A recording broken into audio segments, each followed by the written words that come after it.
Hello! Tranquilo? Beleza? Então, vim te passar hoje alguns conhecimentos sobre uma série que o Banco Central está fazendo de cidadania financeira e como parte disso ele soltou um relatório sobre endividamento de risco no Brasil. E aí eu peguei ele, tá aqui na descrição do vídeo, se quiser baixar, e eu fiz aí um pequeno resumo para entender melhor o que os dados nos mostram. Vou te passar aqui. Então, começando aí, tá aí o relatório, tá aqui no link também, pode baixar, fica à vontade. Qual que é a ideia dele? Ele foi divulgado em 2020, lá em junho. Deixa eu descer aqui. E ele tem os seguintes objetivos. Ele objetiva fornecer indicadores de endividamento, para a gente conseguir identificar como é que está o tomador de crédito, pessoa física. E ele também apresenta o perfil dessa população. A amostra, ele pegou os dados do Sistema de Informações de Crédito, o SCR, e ele que é abastecido automaticamente pelas instituições financeiras e é gerido pelo Banco Central. É bem interessante por essa forma de abastecimento de dados, então seriam dados bem neutros, isso é um ponto positivo. E lá abrange cerca de 85,3 milhões de pessoas, que são todos tomadores de crédito, pessoa física. O mês sobre análise dos principais dados dessa pesquisa foi agora em dezembro de 2019. Agora, né? Já faz quase 2 anos. Mas é importante colocar que isso foi pré-pandemia, então a gente está vendo um movimento antes das coisas tão relevantes que foi a pandemia acontecer. E o que eles fizeram com esses dados? Eles dividiram em 4 indicadores quantitativos que eles encontraram na literatura internacional sobre esse tema de endividamento de risco. Um deles é a inadimplência, que as pessoas que entram nesse indicador são aquelas que têm atrasos superiores a 90 dias no cumprimento das obrigações creditícias, então estão endividadas há mais de 90 dias. A multimodalidade, que é uma exposição simultânea a 3 modalidades de crédito diferentes. Então, se a pessoa está com 3 cartões de crédito lá endividado, ela entra nesse indicador. Tem o comprometimento, com mais de 50% de renda mensal para os pagamentos de dívidas. Então, a pessoa que, quando ela paga as dívidas, acaba complementando mais da metade da renda mensal dela. E tem também um indicador que as pessoas entram quando a renda disponível fica abaixo da linha de pobreza após pagar as dívidas. Esses foram os indicadores. Eles consideraram que a pessoa se encontrava num quadro de endividamento de risco quando ela estava em pelo menos 2 desses indicadores. Então, se ela tivesse inadimplente e com multimodalidade, então ela estaria considerada como sendo uma pessoa com endividamento de risco. E o que isso traz para a gente? Por que isso é importante? Porque no entender dessa análise, a pessoa que está endividada nesse quadro de endividamento de risco, ela tem um volume de dívida acima de sua capacidade de pagamento. E a persistência e a baixa qualidade do crédito prejudicam o gerenciamento de seus recursos financeiros. E, em última instância, acaba prejudicando a qualidade de vida da pessoa. Por isso que isso é um assunto importante. Aí é o seguinte, já dou aqui o spoiler que eles detectaram qual que é o perfil que é mais vulnerável para essa condição acontecer, que é o perfil de renda média, que vai de 2.000 a 10.000 reais de renda mensal e com idade acima de 54 anos. E você pode se questionar agora, nossa, mas aí o pessoal de renda média, eles são os vulneráveis, o pessoal com menos grana. Tem que lembrar que a análise feita aqui é sobre crédito. E as pessoas que têm menos de 2.000 reais como renda mensal, a galera que está na pobreza ou extrema pobreza, eles acabam não entrando nem nessa qualificação de serem usuários de crédito aqui no Brasil. Eles não estão capilarizados dentro do mercado financeiro. Então, até tem a explicação mesmo no próprio relatório. Essa galera é mais vulnerável porque eles possuem um maior nível de relacionamento bancário com acesso a uma maior gama de produtos financeiros e maiores limites de crédito. Então a galera que não chega nem nessa renda acaba não conseguindo nem se endividar, digamos assim. Eles nem têm como se endividar, precisa ter um mínimo de crédito para gerar dívida. E a galera com muito mais de 10.000, eles podem usufruir do crédito, mas acabam não entrando nessa parte, não são vulneráveis ao endividamento. Então, esse daqui é o público que se viu como mais vulnerável para esse endividamento de risco. Bem, o que eles viram com os dados do final de 2019? eles viram que a maioria das pessoas da amostra lá, dessa base de dados de pessoas que já são tomadoras de crédito, já estão dentro desse mercado, a maioria acaba ficando como inadimplente. Em segundo lugar, a galera que compromete mais da metade da renda mensal para pagar as dívidas. Em terceiro, já com bem menos gente, a galera acaba entrando em pelo menos 3 modalidades diferentes de crédito. E por último, a galera que entra no nível de pobreza, quando ela acaba pagando as dívidas dela. Esse daí foi o menor. Em geral, a gente viu um quadro positivo, quando a gente pega os dados desde 2016, que foi a análise que eles fizeram mesmo, até o final de 2019, os dados têm uma trajetória decrescente. Mas quando você vê a taxa de endividados de risco, que entram as pessoas que estão em pelo menos 2 daqueles 4 modalidades quantitativas, você vê que até 2017 estava em queda, aí quando veio 2018 voltou a subir. Um trabalho que o relatório fez foi dividir esses perfis de quem são essas pessoas que estão aí mais inadimplentes, mais comprometidas com 50% da renda, mais em situação de multimodalidade, em que elas têm tem pelo menos 3 formas de dívida, e também a renda disponível abaixo da linha da pobreza. Começando com a galera inadimplente. Só lembrando, é a galera que está aí há 90 dias no cumprimento de obrigações creditícias. Então está atrasado pelo menos 90 dias. No início da amostra, no início do histórico que eles analisaram, estava em 15% da amostra. Em dezembro de 2019 estava em queda, estava menor, estava 12,1% da amostra. Aí o que a gente vê? Desse 12,1%, desses dados do final de 2019, a gente percebe que é uma diminuição com correlação com a idade. As pessoas, quanto mais velhas, vão ficando menos inadimplentes, então elas têm mais capacidade de pagar as dívidas dela. Isso faz sentido com a teoria de finanças, que as pessoas que ao longo da vida conseguem ter mais controle, conseguem ter um patrimônio maior, então elas a chance de ficar inadimplente pode ser menor.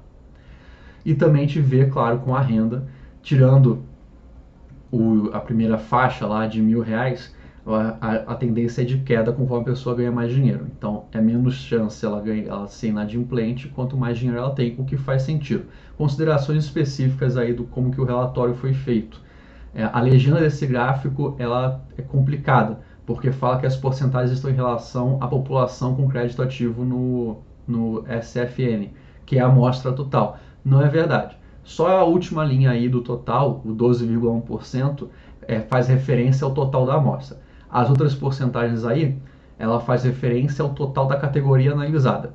Então ali o 12,6%, por exemplo, que está de pessoas que estão com 34 a 54 anos, essa é a porcentagem de pessoas inadimplentes referentes ao total de pessoas com 34 e 54 anos, não o total da amostra. Então a legenda ficou confusa, podiam ter feito melhor isso. E é interessante ver o gráfico lá da renda que a galera que tem até R$1.000 tem menos pessoas inadimplentes que a galera de 1.000 a 2.000. Por que isso acontece? Muito provavelmente por causa dessa mesma forma de você montar a porcentagem. É porque no total da amostra, provavelmente, eu não verifiquei isso, mas provavelmente tem menos pessoas que têm a renda até R$1.000 do que pessoas que têm a renda de 1.000 a 2.000. Lembrando que é a amostra de pessoas que estão, a população com crédito ativo. Então ela tem que ter recurso para conseguir ter crédito. Assim faz sentido imaginar que a galera que tem até R$1.000 tem menos pessoas na amostra. Por isso que tem essa porcentagem menor. Esse 10% aí, 10,4%, faz referência ao total de pessoas que têm renda até R$1.000. Então deve ser pouca gente na amostra, por isso que está menor. Indo para o segundo tema, que é o comprometimento de até 50% da renda, ou melhor, de mais de 50% da renda mensal da pessoa. No final de 2019, o número era 11,4% dos tomadores de crédito analisados estavam com mais de 50% da renda comprometida. A maior presença nas subpopulações é da faixa de renda que vai de R$2.000 a R$10.000 de renda mensal, e a galera acima de 65 anos. Então a gente vê que, apesar de conforme você vai tendo mais idade, mais patrimônio, você consegue ter menos inadimplência, você tem menos entrada também. Então você até consegue pagar suas dívidas, mas provavelmente você está gastando mais do que a metade do que você tem de entrada no seu mês, para conseguir pagar essas dívidas aí da sua rotina. Agora entrando no grupo da multimodalidade, que é a galera que tem pelo menos 3 modalidades de crédito diferentes. Eles representam apenas 4% daquela amostra de 85 milhões, que são pessoas que já possuem, são ativos em linhas de crédito. 66% dessa galera se concentra na faixa de até 54 anos, então a galera mais jovem está pegando mais crédito aí em lugares diferentes. E 46% tem a renda entre 2 mil e 5 mil reais. A gente vê que não varia muito entre sexo e idade, apesar das colunas aí de sexo estarem distantes uma da outra, é pequena a variação, em feminino é 3,9, masculino é 4,2, dificilmente isso vai ser estatisticamente significativo. O percentual de tomadores de crédito em 3 modalidades aumenta conforme o nível de renda. Tudo bem, faz sentido lógico e na teoria de finanças de que quanto mais renda você tem, mais capacidade de tomar crédito você tem, e isso pode ser benéfico para algumas situações. Tomar crédito nem sempre é ruim, pode estar poupando outros recursos seus naquele mês para investimento e usar o crédito porque é mais conveniente, não é sempre horrível. Então, esse daqui na verdade é um indicador menos preocupante. Você pode ter 3 linhas de crédito sem ser um grande problema para a sua vida financeira, mas tem que tomar cuidado. A chance de você se descontrolar e a chance de você acabar se perdendo o controle dessa dívida é alto, conforme mais dívida você acumula, ainda mais em faixas diferentes. Então, a teoria de finanças comportamentais mostra isso muito bem. Agora, o perfil dos endividados de risco, que são aqueles que atendem a pelo menos 2 desses conceitos aí que eu trouxe. Em primeiro lugar, a parte da faixa etária, ela é crescente com a idade, essa taxa de endividamento de risco. Então a gente vê que quanto mais velha vai ficando a pessoa, mais chances dela se considerar, dela se enquadrar como endividado de risco. A gente vê aqui a relação da idade com aqueles 4 indicadores. Você vê que a grande maioria deles, tirando a inadimplência, que é um pouco mais próxima às idades, mas a grande maioria vai aumentando conforme a pessoa vai ficando mais velha, aumentando a probabilidade dela se enquadrar em um desses aí. Sobre renda mensal, a faixa de tomadores de crédito entre 5 mil e 10 mil é a que apresenta o maior percentual de endividado de risco. Números absolutos, cerca de 54% dos tomadores encontram-se nas faixas intermediárias de renda, 2 a 10 mil, e a propensão ao endividamento de risco pode ser um fenômeno de renda média, é aquilo que a gente falou no início, de que vai ser de renda média assim, porque a renda baixa, a galera não entra como ativos em crédito. E a galera de renda alta entra, só que não é um problema, não se tornam vulneráveis. Então a propensão a você ser um endividado de risco vai acabar sendo um fenômeno de renda média mesmo. E a conclusão é que a população de renda média, entre 2 a 10 mil, e com idade acima de 54 anos, por todos esses motivos que eu trouxe aqui, mostra-se financeiramente mais vulnerável, mais propensa a atingir essa taxa de problema, essa taxa de endividamento de risco, porque eles possuem um nível de relacionamento bancário, com acesso a maior gama de produtos financeiros e maiores limites de crédito. Isso pode acabar descontrolando as finanças dele. E o relatório traz também a parte bem interessante do final, que sugere iniciativas para, primeiro, prevenção ao endividamento de risco, que são 2 pilares que eles apontam. Um deles é a melhoria da educação financeira. Eles apontam a importância de você alertar os perigos da tomada de decisão mal informada, a necessidade de atendimento dos orçamentos pessoal e familiar, a comparação entre produtos e serviços financeiros antes da contratação.